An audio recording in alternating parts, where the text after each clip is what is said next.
Assalamualaikum warahmatullahi wabarakatuh. Kembali dengan Bang Dayat di PKS TV Batu Ampar. Ya, hari ini kita bersama dengan salah satu tokoh Batu Ampar, Ramat Jati. Namanya Bang David. Assalamualaikum Bang David. Waalaikumsalam Gimana warahmatullahi kabarnya? wabarakatuh. Alhamdulillah sehat-sehat. Alhamdulillah. Baik Bang David. Mau tanya nih ya. Ya. Bang David. Nama aslinya kan David Lukita Dedi. Ya, betul. Tapi kok orang-orang lebih kenal dengan nama Abu Bakar ya? Oh Nah, iya. kira-kira ada ceritanya nggak? Gimana Bang David? Ya, jadi sekitar tahun 90 ya, sekitar tahun 90-an, awal 90-an, 91-an lah. Itu saya sering ke Condet, ke tengah, ngobrol-ngobrol, ketemu sama teman beberapa gitu. Ngobrol-ngobrol sekali, dua kali, seminggu, 2 minggu, sebulan gitu. Lama-lama teman-teman saya ini agak repot manggilnya ini. Mungkin macam-macam lah alasannya. Apakah memang tidak sesuai dengan yang dilihat atau bagaimana? Tapi sampailah pada suatu saat salah satu teman saya mengusulkan untuk mengganti panggilannya kepada saya. Beliau bilang, kayaknya saya kalau manggil nama David nih agak susah nih lidahnya gitu. Nah emang kenapa? Ya namanya nama-nama sono lah gitu. Gimana kalau nanti kalau saya manggil saya ganti aja? Oh boleh silakan. Apa? Akhirnya dia sampai pada pilihan, bagaimana kalau saya panggil Abu Bakar? Wah alhamdulillah, saya bilang senang banget. Jadi keterusan sampai sekarang? Iya, sampai sekarang. Ya, alhamdulillah dipanggilnya Abu Bakar, bukan Abu Jahal gitu kan. Allah. Itu. Abu Bakar sahabat terbaik ya. Alhamdulillah itu. Iya, kan padahal nama sahabat itu banyak ya. Ada Abu Bakar, ada Umar, ada Utsman gitu. Kenapa Abu Bakar gitu? Nggak tahu, mungkin dia cocoknya ke situ kali. Nah, ya saya sih bersyukur itu. Ada cerita lucu. Jadi pernah suatu saat setelah sholat di musola, di dekat rumah itu. Nah, yang sholat di situ tuh macam-macam. Ada yang teman saya itu yang manggil saya seperti teman saya. Ada tetangga-tetangga saya. Kalau tetangga saya kan manggilnya nama asli saya yang di KTP gitu, David gitu. Nah, suatu saat setelah sholat kita ngobrol-ngobrol. Kebetulan teman saya itu rumahnya nggak di situ yang manggil saya Abu Bakar, rumahnya agak jauh. Jadi dia kenalnya namanya Abu Bakar gitu kan. Nah, ketemu, Pak Abu Bakar apa kabar? Baik, alhamdulillah. Nah, ada tetangga saya ngomong, bingung dia, kok namanya kok ini manggil Pak David, yang ini Abu Bakar. Jadi namanya siapa sih? Gitu. Oke, baik. Nah, Pak Abu Bakar, saya manggil apa nih? Pak Abu Bakar, Pak David? Abu Bakar, Abu Bakar. Ya. Pak Abu Bakar, dulu kan namanya dinamakan sama orang tua David ya, David. Ya, betul. Kita di Nah itu kalau kita lihat ya pemirsa ya, namanya ke barat-baratan ya. Nah sekarang ke timur tengahan ya. Pak Abu Bakar, ya nih pemirsa kita mau tahu juga nih ya, aktivitas keseharian Pak David nih ya, di Batu Ampar. Kira-kira apa aja Pak David? Utama adalah saya diamanai menjadi ketua pengurus ranting PKS Kelurahan Batu Ampar 1 ya. Selain itu juga di lingkungan saya juga kebetulan diamanai sebagai ketua pengurus musola.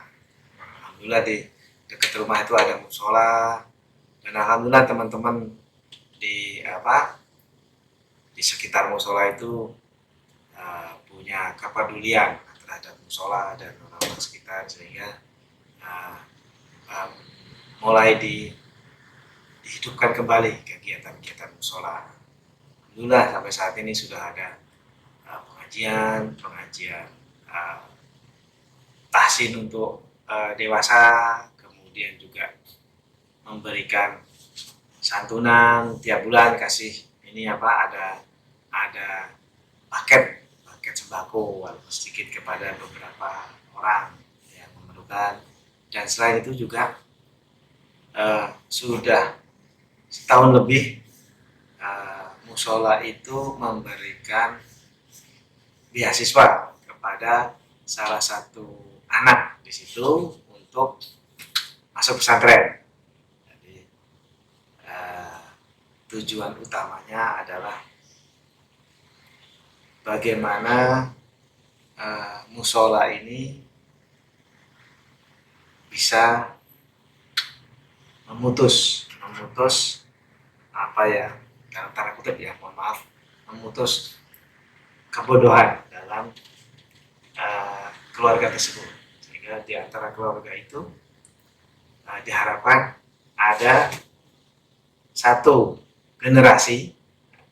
orang di generasi tertentu yang mempunyai dasar pendidikan agama yang cukup, dan diharapkan dengan itu si anak tersebut itu bisa memutus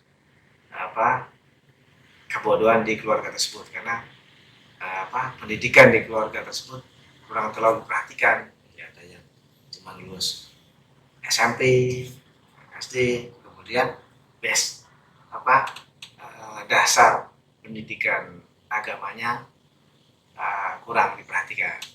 Berharap melalui anak ini bisa generasi selanjutnya dari keluarga tersebut bisa menjadi lebih baik. Iya Pak Bu, tadi kan bicara tentang aktivitas sosial ya kebanyakan tadi ya? Ya, sosial di PKS, di partai, kemudian di musola. Nah kalau aktivitas cari penghasilan gimana nih Pak Bu nih? Maisanya ya? Oh iya, baik. Yang pertama adalah pekerjaan saya yang sudah saya geluti sebelumnya, mungkin sudah 20 tahunan ya, itu sebagai konsultan asuransi kesehatan, atau secara ringkasnya agen asuransi kesehatan. Agen? Ya. Dari mana tuh perusahaan? Jadi ada beberapa perusahaan. Jadi ada beberapa perusahaan asuransi lokal, misalnya ada Reliance, ada AXA, Allianz dan sebagainya. Kemudian juga ada beberapa asuransi yang dari luar negeri yang berbasis dolar, yang jaminannya sampai ke luar negeri. Misalnya mungkin pernah dengar Morgan Price, Aetna, kemudian Pacific Cross, itu beberapa asuransi yang saya jual. Istilahnya agen asuransi itu seperti dealer mobil. Jadi kalau dealer mobil, jual mobil apa yang dicari oleh pembeli. Sama juga, saya juga menjual asuransi yang dicari atau yang cocok dengan profilnya pembeli. Ada itu maksudnya asuransi itu khusus gitu ya? Kan ada juga asuransi kendaraan, asuransi rumah. Apakah mau ini seperti itu? Khusus. Jadi asuransi itu secara umum, secara garis besar dibagi menjadi dua. Asuransi kerugian, yaitu asuransi yang mengganti kerugian yang dialami oleh pembeli asuransi. Dalam hal ini kerugiannya harus bisa dirupakan dalam bentuk uang, harus bisa dinominasi dalam bentuk uang. Yang kedua itu adalah asuransi jiwa. Asuransi jiwa itu adalah asuransi yang dikaitkan dengan jiwa. Jadi kalau ada terjadi apa-apa dengan jiwa, itu asuransinya berjalan atau santunannya diberikan. Misalnya meninggal itu diberikan santunan. Kalau asuransi kerugian itu mengganti berapa kerugian yang dikeluarkan. Misalnya tadi asuransi kendaraan itu adalah asuransi kerugian. Jadi kalau kendaraan itu mengalami kerugian akibat dari sebab-sebab yang ditanggung, ya nanti kerugiannya diganti oleh asuransi. Tapi kalau sebabnya bukan yang ditanggung, itu tidak diganti. Misalnya sebab yang tidak ditanggung itu adalah karena digunakan untuk kegiatan yang melanggar hukum. Misalnya naik mobil melawan arus, kemudian ditabrak, nah itu tidak diganti. Jadi segala asuransi kesehatan. khusus asuransi kesehatan. Kalau Pak Bakar asuransi Ya, khusus kesehatan. Ya, jadi asuransi kesehatan itu sama dengan asuransi kerugian, mengganti kerugian yang dikeluarkan dalam rangka merawat kesehatan. Jadi apabila misalnya nanti ada penonton PKS TV Batu Ampar yang mau asuransi kendaraannya nggak bisa dipabu gitu ya? Kalau asuransi kendaraan bisa, kan? Bisa juga. Kecuali asuransi jiwa, kan itu asuransi kerugian. Oh gitu. Kendaraan bisa, kendaraan, rumah. Gitu. Jadi asuransi kerugian, bukan Ya, asuransi jiwa. Kalau asuransi jiwa kan misalnya asuransi pendidikan, nah itu asuransi jiwa tuh. Oh gitu. Kalau kecelakaan Nah, jiwa. kalau kecelakaan itu ada dua. Nah, kalau sifatnya santunan, jadi misalnya meninggal dapat segini, itu asuransi jiwa. Nah, kalau asuransi kecelakaan biasanya dia sifatnya tambahan. Kalau dalam asuransi disebut rider. Jadi tambahan yang dilekatkan kepada asuransi jiwa atau asuransi kerugian. Jadi misalnya membeli asuransi kendaraan, tapi di situ ada juga santunan apabila terjadi kecelakaan kepada pemegang asuransi. Tapi biasanya tidak besar. Baik. Nah, itu asuransi ya. Saya dengar juga Pak Abu ada ini juga ya, bisnis air ya. Oh ya. Bisnis air ya. Jadi gimana coba? Ini menjadi agen air minum Bifresh Masjidi. Jadi ada produknya nggak? Ada mana? Aduh, saya sekali tidak terbawa nih. Jadi Bifresh ya. Masjidi ini adalah produk Muslim. Nah, produk air pabrikan Muslim. Jadi sama dengan produk-produk yang beredar di masyarakat yang terkenal gitu ya. Yang terkenal yang di TV-TV itu. Hanya ini produk baru, jadi mungkin belum dikenal, tapi secara kualitas, secara perizinan ini sama dengan produk-produk air pabrikan yang ada di masyarakat. Misalnya apa nih yang terkenal, misalnya boleh nyebut merek ya? Petot gitu. Nah itu. Jadi itu Pak yang terkenal yang ada iklan-iklan di TV lah itu. Nah, ini merupakan produk Muslim dan produknya sudah ada dalam bentuk air galon, air kemasan galon, kemudian air kemasan botol ukuran 600 ml dan air kemasan botol ukuran 330 ml. Nah, sekarang saya mau tanya, tadi bisnis sudah ya? Ya. Nah, sekarang tentang atribut yang Pak Abu pakai. Oh, atribut, ya. Kenapa sih Pak Abu mau bergabung dengan PKS? Oh ya. Ya, sebenarnya untuk saya pribadi itu yang pertama, kenapa saya bergabung dengan PKS? Karena saya mendapatkan banyak keuntungan dari bergabungnya saya dengan PKS. Yang pertama, saya menjadi orang yang lebih baik. Lebih baik dalam arti adalah bahwa saya menjadi orang yang lebih teratur, lebih sistematis. Jadi bukan hanya saya menjadi orang yang misalnya lebih sering ke musola, tapi saya menjadi orang secara profesional itu menjadi orang yang lebih baik. Karena jadi saya menganggap bahwa saya banyak dalam tanda kutip mendapatkan banyak pelatihan yang diselenggarakan oleh PKS, baik pelatihan yang bersifat formal dalam arti kegiatan yang judulnya pelatihan, juga pelatihan yang sifatnya kegiatan langsung real. Nah, pelatihan yang formal banyak sekali. Jadi bisa dibilang PKS itu adalah partai yang paling banyak melakukan pelatihan parenting, pelatihan sebagai orang tua, kemudian pelatihan yang udah jelas pelatihan membaca Al-Quran gitu. Kemudian juga pelatihan mengelola sebuah kegiatan, ada juga pelatihan mengelola keuangan, dan selain itu juga pelatihan-pelatihan yang secara tidak langsung dilaksanakan dalam bentuk kegiatan real. Misalnya saya disuruh menjadi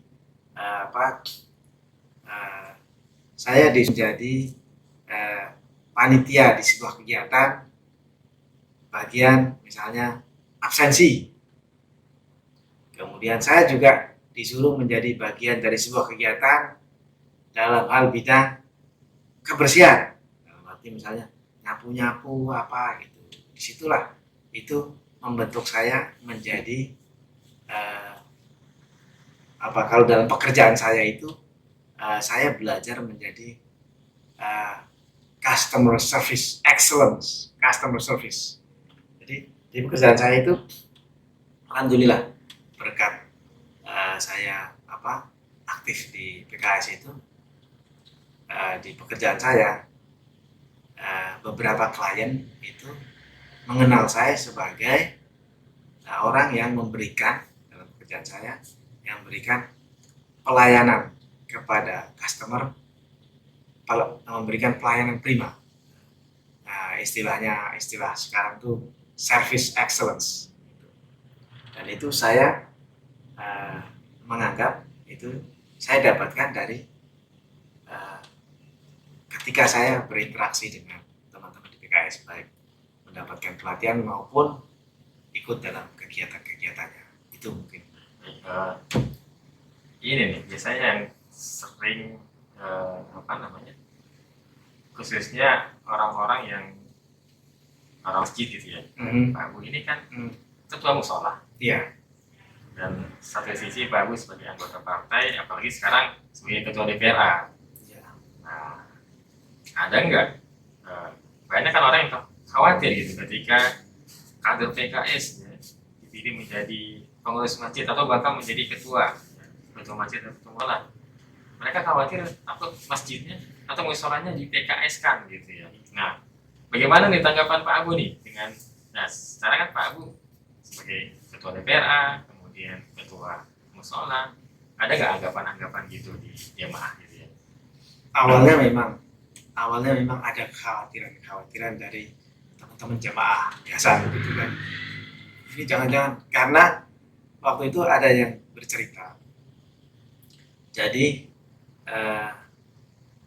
di sebuah masjid waktu itu cerita dari beliau di Tanah Abang gitu ya. Itu para pengurusnya berebut ini P3, ini maaf, ini partai ini gitu ya. Nah, sebenarnya yang paling penting dalam hal kita berinteraksi atau menjadi pengurus sebuah kegiatan di masyarakat umum itu adalah kinerja kita di tempat tersebut, misalnya di musola. Jadi kalau orang itu melihat bahwa kita memberikan kontribusi yang baik, yang positif kepada musola, itu saya yakin tidak ada penolakan. Nah, pengalaman dari saya, mereka tahu semua. Saya pengurus PKS dan mereka dalam tanda kutip senang dengan orang-orang PKS menjadi pengurus musola. Nah, itu perlu dipahami, mungkin teman-teman tidak usah takut. Justru itu yang perlu kita ketahui adalah bahwa saya bilang, menurut saya hampir semua pengurus masjid atau musola dimanapun, menurut saya itu, saya yakin mereka akan senang sekali apabila ada orang PKS yang mau aktif di situ, karena orang-orang PKS itu sudah dilatih dalam kegiatan maupun pelatihan menjadi orang-orang yang amanah melaksanakan tugas. Jadi saya yakin semua anggota PKS apabila menjadi pengurus masjid atau musola, saya yakin mereka bisa menunjukkan kinerja yang positif. Itu jadi catat ya, kader-kader PKS nih, khususnya PKS Batu Ampar ya. Jangan takut terlibat di masjid, ya. Jangan takut menjadi pengurus, apalagi menjadi ketua masjid ya. Kita sudah ada contohnya nih ya, Pak Abu Bakar, ketua Ripera, juga sekaligus menjadi ketua musola. Jadi tidak ada masalah, ya. Jadi tidak ada kekhawatiran para jemaah untuk mem-PKS-kan musolanya. Ya, Pak Bu ya. Ya. Tadi tips ya. Ya, jadi kita tidak mem-PKS-kan musola dalam arti dalam arti Diajak menjadi anggota PKS. ya, gitu. tidak perlu diajak menjadi anggota PKS, tidak perlu kita tidak perlu kita pasang atribut PKS di musola tersebut, tetapi kita bisa memberikan dalam tanda kutip ruh PKS di musola atau masjid tersebut. Artinya bahwa kita bisa menghidupkan musola dan masjid itu. Bagaimana caranya? Ini sebenarnya peluang buat kita aja. Jadi kader-kader anggota-anggota PKS itu adalah anggota-anggota yang siap mencari pahala. Ini bisa bilang anggota PKS itu adalah pemburu pahala. Jadi misalnya disuruh ngajar tahsin, siap. Disuruh jadi penceramah, siap. Disuruh menjadi tahlil, mimpin tahlil, siap. Mimpin doa, siap. Dan satu lagi, tidak perlu, ini perlu diperhatikan, tidak perlu diberikan imbalan material untuk kegiatan tersebut, karena para anggota PKS itu sudah percaya bahwa sudah ada balasan sendiri dari Yang Maha Kuasa. Tapi tetap aja kalau dikasih ya nggak apa-apa gitu. Nah, disitulah peran teman-teman yang menjadi pengurus musola atau pengurus masjid merekomendasikan teman-teman yang punya kapasitas mengajar tahsin, memimpin tahlil, kemudian menjadi penceramah, kemudian dan lain sebagainya.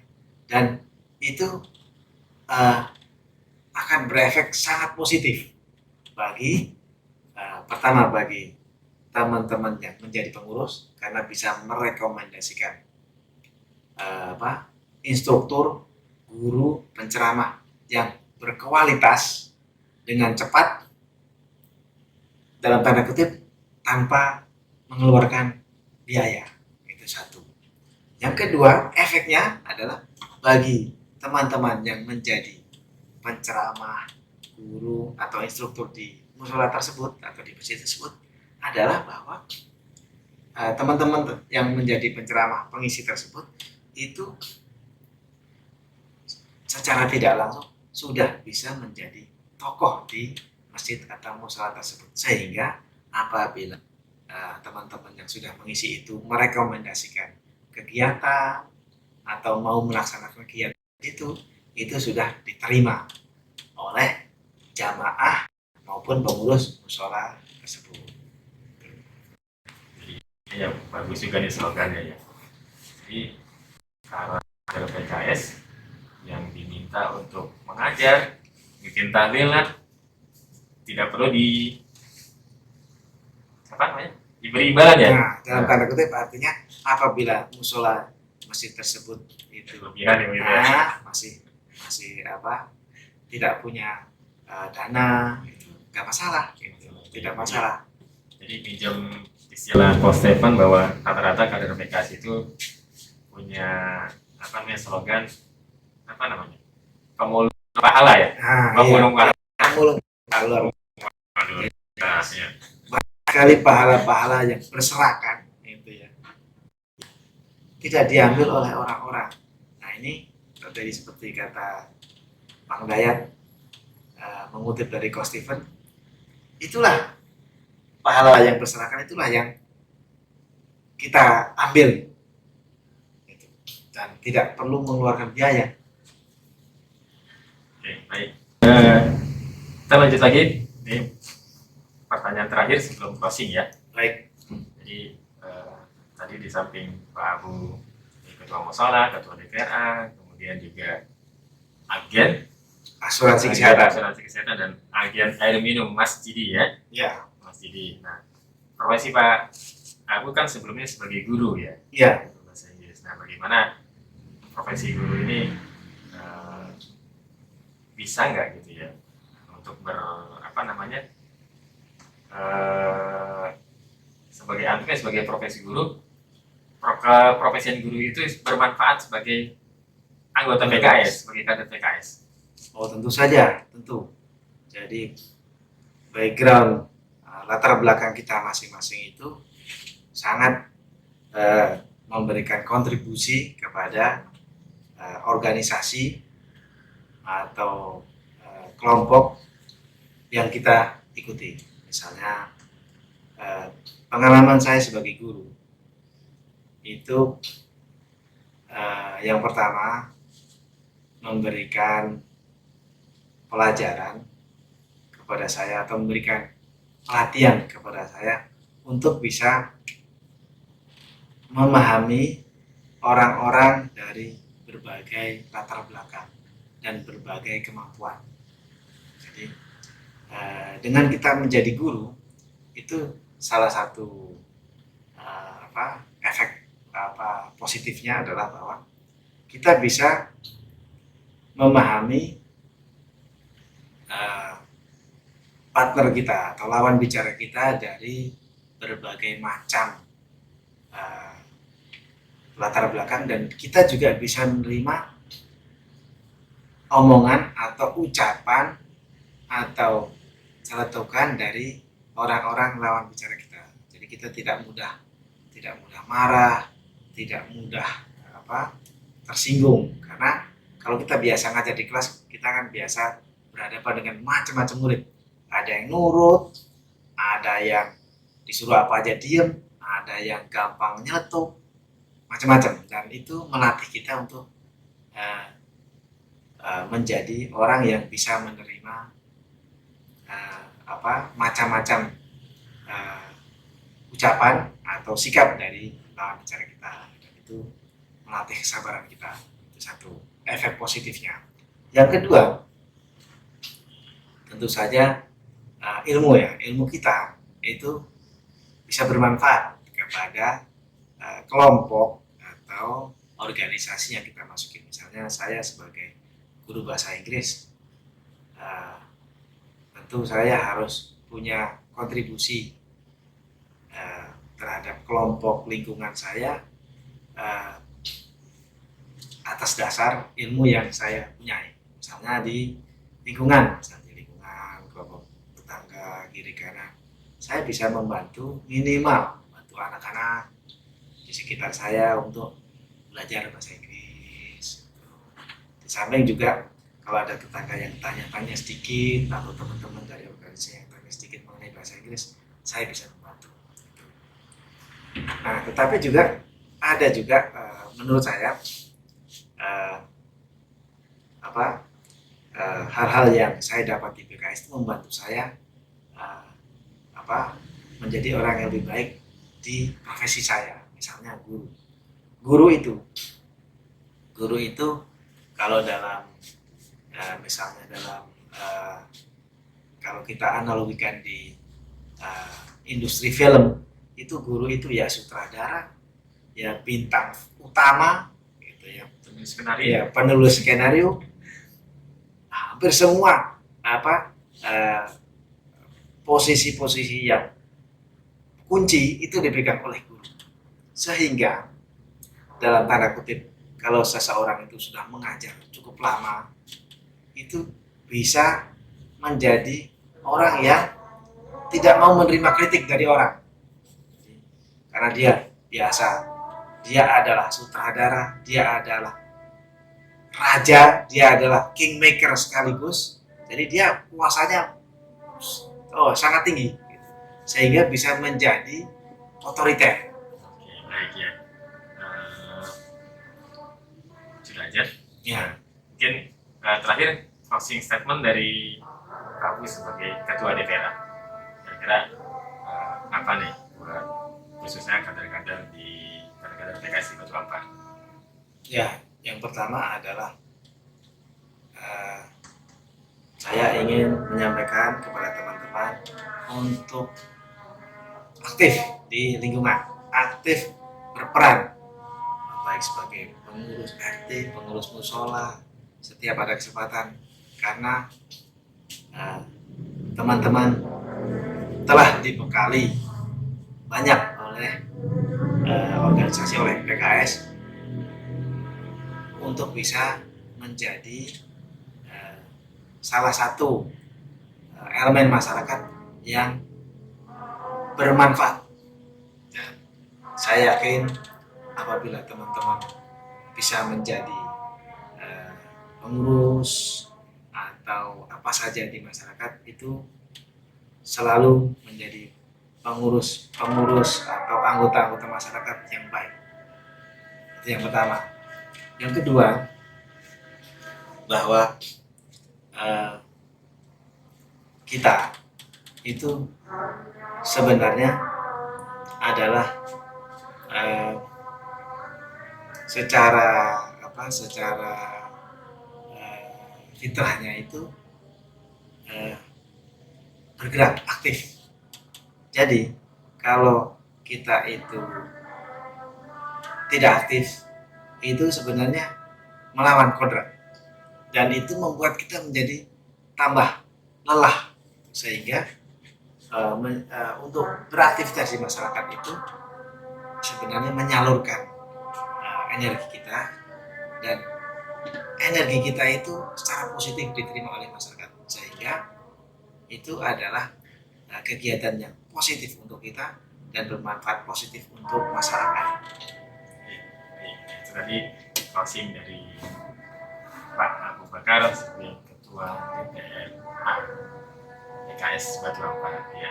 Jadi apapun profesi kita, ya baik guru, pedagang, ketua RT, apapun profesinya, jadilah bermanfaat buat masyarakat. Ya, sebaik-baiknya manusia adalah manusia yang bermanfaat bagi manusia lainnya. Baik, mungkin itu saja podcast PKS Batu Ampar, PKS TV Batu Ampar. Saya Bang Dayat dan tamu kita Abu Bakar. Mohon pamit undur diri. Assalamualaikum warahmatullahi wabarakatuh.